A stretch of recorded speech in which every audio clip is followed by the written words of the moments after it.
জাতীয় সংসদ নির্বাচন ও গণভোট উপলক্ষে আগামী ১১ ও ১২ ফেব্রুয়ারি বুধ ও বৃহস্পতিবার দেশের সব তফসিলি ব্যাংক বন্ধ থাকবে। রবিবার ১ ফেব্রুয়ারি বাংলাদেশ ব্যাংক বিশেষ ছুটি ঘোষণা করে এই সিদ্ধান্ত জানিয়েছে। এ সময় ব্যাংকিং কার্যক্রম পুরোপুরি বন্ধ থাকবে এবং কর্মকর্তা-কর্মচারীরা ছুটিতে থাকবেন।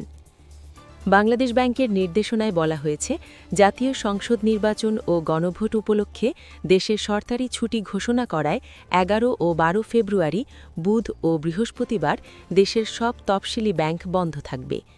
এর আগে গত ২৫ জানুয়ারি জনপ্রশাসন মন্ত্রণালয় থেকে ত্রয়োদশ জাতীয় সংসদ নির্বাচন ও গণভোট উপলক্ষে আগামী ১১ ও ১২ ফেব্রুয়ারি সারা দেশে নির্বাচনকালীন নির্বাহী আদেশে সরকারি ছুটি ঘোষণা করে সরকার। পাশাপাশি শিল্পাঞ্চলের শ্রমিক ও কর্মচারীদের জন্য আগামী ১০ ফেব্রুয়ারি বিশেষ ছুটি দেওয়া হয়েছে। Subscribe now for daily news and updates.